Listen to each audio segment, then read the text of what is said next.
Le petit garçon que vous voyez là est un enfant qui a été noyé dans les toilettes par son beau-père. L'affaire s'est passée aux États-Unis, dans une petite ville rurale de l'Arkansas, où toutes les maisons se ressemblent et tout le monde se connaît de vue. Blue avait 5 ans, un enfant discret, décrit comme calme, attachant, attaché à sa sœur et très dépendant de sa mère. Il vivait avec elle et le compagnon de celui-ci, un certain Nathan Bridge, un homme de 34 ans au comportement instable, déjà connu pour sa dureté et son autorité excessive. Au fil des années, l'ambiance dans la maison se dégrade. Les voisins n'entendent pas toujours des cris, mais ressentent quelque chose d'anormal. Des enfants rarement vus dehors, une mère de plus en plus isolée et un homme qui impose sa loi. À l'intérieur, la discipline est sévère, trop sévère. Les enfants sont punis pour des gestes banals.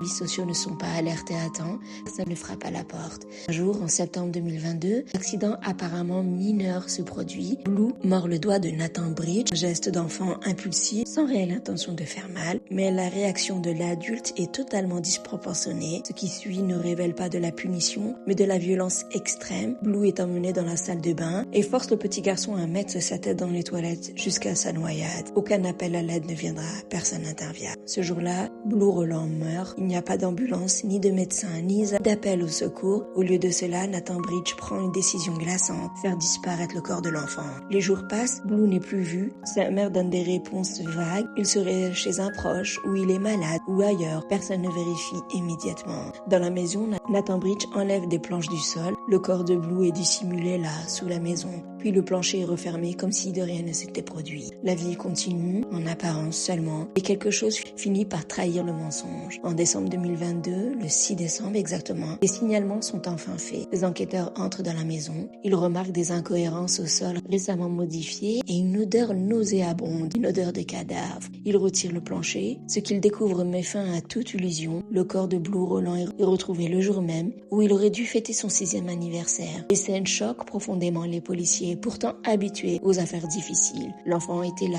depuis des mois. Son corps était en état de putréfaction avancée, oublié, caché, réduit au silence. Nathan Bridge est rapidement arrêté. Face aux preuves, il finit par reconnaître les faits. Son récit est froid, dénué d'émotion. Il parle de punition, comme s'il s'agissait d'un acte éducatif qui aurait mal tourné. La mère de Blue est également inculpée. Les enquêteurs estiment qu'elle savait qu'elle n'avait rien fait et qu'elle l'a aidé à dissimuler le corps. Elle n'a jamais protégé son enfant.